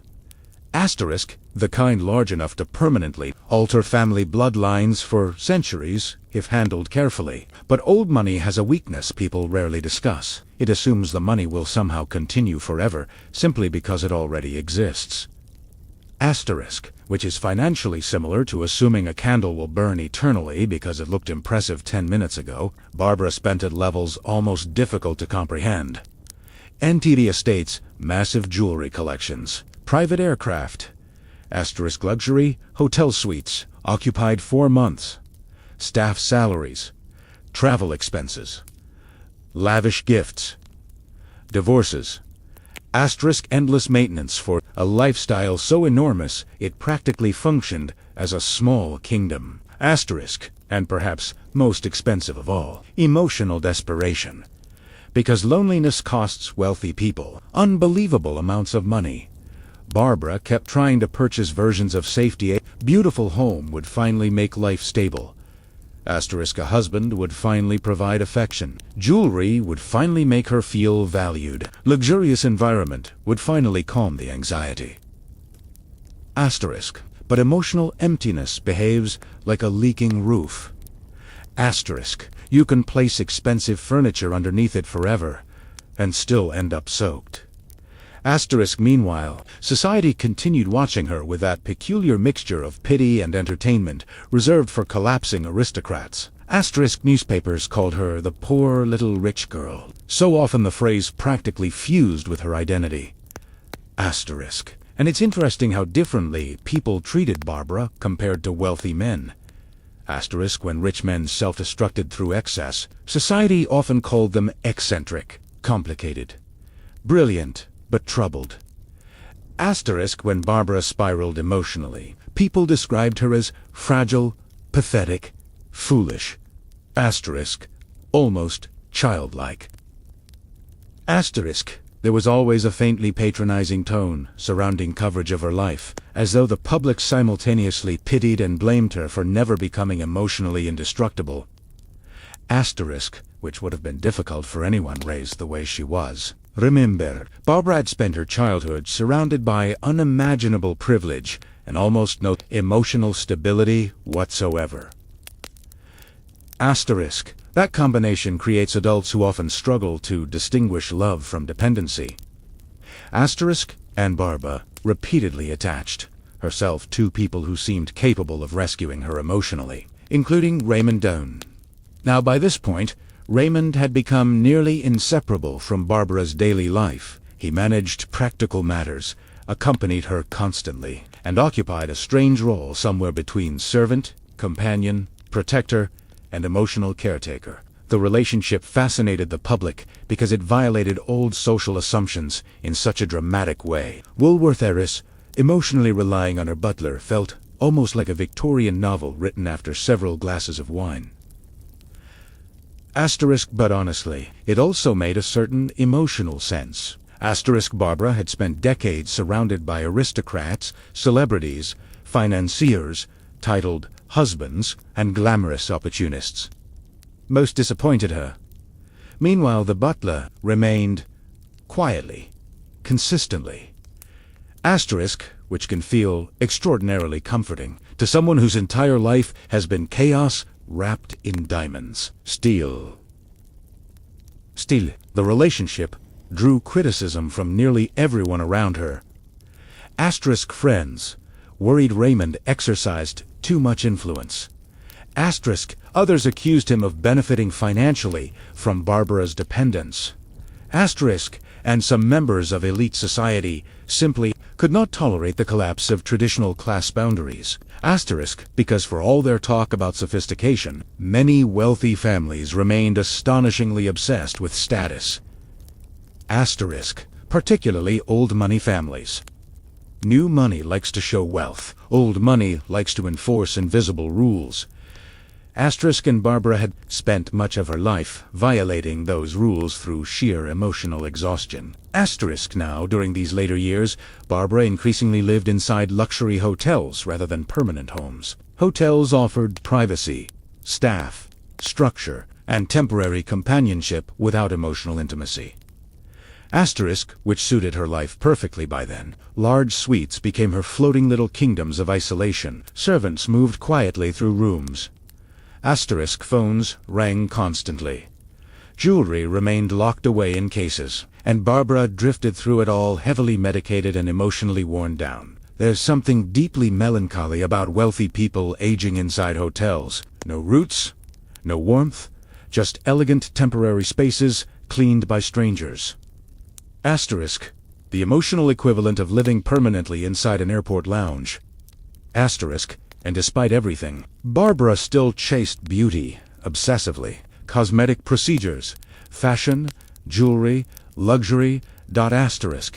Even as her body weakened, she continued trying to preserve fragments of the glamorous image society expected from her. Asterisk, which again feels painfully human. Asterisk. People often cling hardest to appearances when they feel themselves slipping internally. Unfortunately, the procedures and medications sometimes made things worse. By the end of her life, Barbara looked almost ghost-like. Tiny, fragile. Asterisk. Her famous beauty had faded into something more haunted. Asterisk, and meanwhile, the world around her was changing rapidly. The old aristocratic culture Barbara had grown up inside was disappearing. By the 1970s, the grand international society world of titled husbands, glittering ocean liner parties, and endless formal dinners already felt old-fashioned. Asterisk. The world was becoming louder, more modern, more cynical. Asterisk, but Barbara remained emotionally trapped inside an earlier era. Asterisk, an era where women like her were raised to become decorative symbols of wealth rather than emotionally functional adults. Asterisk, and perhaps that's why her story feels so sad. Asterisk, because underneath all the Barbara Hutton never really seemed prepared for ordinary life. Asterisk, she had money instead of stability. Asterisk, luxury instead of trust. Attention instead of affection. And eventually, even the money began running dangerously low. Asterisk, now, when rich people start losing wealth, there's often a fascinating psychological phase where they continue living exactly as before while pretending nothing is wrong.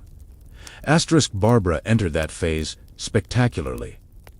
Asterisk, the jewelry remained enormous. The hotels remained luxurious. The staff remained extensive. Asterisk, but behind the scenes, financial pressure mounted constantly. Properties had to be sold. Collections liquidated. Asterisk, expenses reduced. Asterisk, and every reduction probably felt humiliating for someone raised inside limitless abundance. Asterisk, imagine spending your entire life believing wealth is simply the natural atmosphere surrounding existence, then slowly realizing the atmosphere is thinning. People close to Barbara later described her as deeply fearful of abandonment. Asterisk, which makes complete sense. Almost everyone she depended on eventually disappeared somehow. Parents through death. Husbands through divorce. Friends through distance. Asterisk, her son through tragedy. Asterisk, even beauty through age. Asterisk, at some point, Raymond Doan may have represented the last stable figure remaining, and so Barbara held on to him tightly. Perhaps too tightly. Asterisk, now historians still debate whether Raymond truly loved Barbara or simply adapted comfortably to her dependence. Asterisk, but honestly, reducing their relationship to pure manipulation feels overly simple. Human beings are rarely that cleanly understandable, especially lonely ones. Asterisk, it's entirely possible. Raymond cared for her genuinely while also benefiting enormously from proximity to immense wealth. Asterisk, those things are not mutually exclusive. Asterisk, history is full of relationships built from messy combinations of affection, dependency, convenience, power imbalance, loneliness, and survival. Asterisk, still, one fact became unavoidable. Barbara's empire was fading. The heiress, once worth fortunes beyond imagination, was increasingly isolated, sick, and financially diminished. Asterisk, and perhaps most painfully of all, she knew it. There's a terrible awareness that often arrives late in life, when people finally recognize certain emotional patterns too late to escape them. Asterisk, Barbara seemed to understand by her final years that many people had loved her wealth more than they loved her, which is an awful realization after spending decades trying to please everyone around you, especially if you were raised believing affection had to be earned through generosity. Asterisk and Barbara gave endlessly. Money, gifts, opportunities, homes, support, second chances, third chances, probably seventh chances. Asterisk, she kept giving pieces of herself away, hoping eventually someone would stay for reasons unrelated to the fortune. Asterisk, and maybe a few people truly did care. Asterisk, Cary Grant reportedly remained fond of her for years after their divorce. Some former staff spoke warmly of her kindness. Friends occasionally described her generosity as sincere rather than performative. Asterisk, because despite everything, Barbara does not seem to have become cruel. Damaged? Yes. Exhausted? Certainly. Asterisk, but not cruel, which is honestly impressive considering how many terrible experiences she endured. Now, during her final years, Barbara's medical condition worsened dramatically. She suffered from malnutrition, liver problems, and severe physical weakness. There were periods where she could barely function independently, yet she remained surrounded by luxury objects, almost absurdly disconnected from her deteriorating condition. Asterisk, massive jewels resting beside medicine bottles. Asterisk, silk robes hanging near hospital equipment. Asterisk, an aging heiress floating through hotel suites, while the remains of one of America's great fortunes slowly dissolved around her. It all feels strangely cinematic. Except, unlike movies, there was no meaningful redemption arc waiting at the end. Just exhaustion. And eventually, death. Asterisk, Barbara Hutton died in 1979 at age 60-6.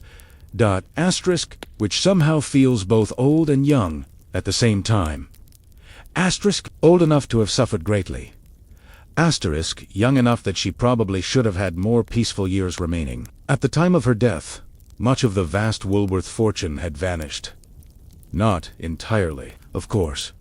She still possessed wealth beyond ordinary imagination. but compared to what she inherited, the reduction was staggering.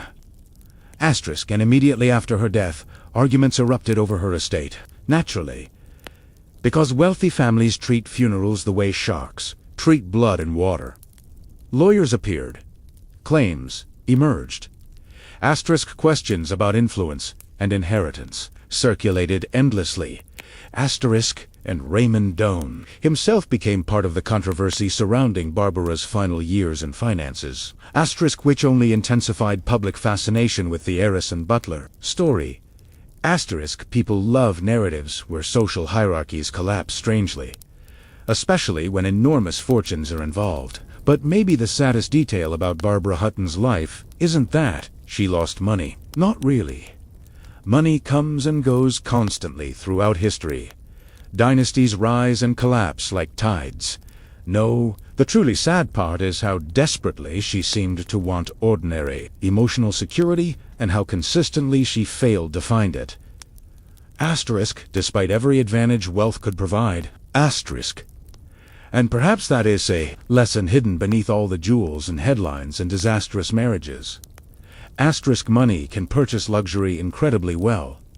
Asterisk, it can buy castles, diamonds, servants, private trains, couture dresses, and enough champagne to tranquilize entire governments. But it remains spectacularly bad at purchasing trust or stability. Asterisk, or affection that survives difficult times. Asterisk, Barbara Hutton spent her life searching for those things anyway. Asterisk, and somewhere along the journey, the old money princess of the Woolworth Empire became something far more fragile. Asterisk, just another lonely person wandering through oversized rooms, hoping somebody nearby actually meant it when they said they cared.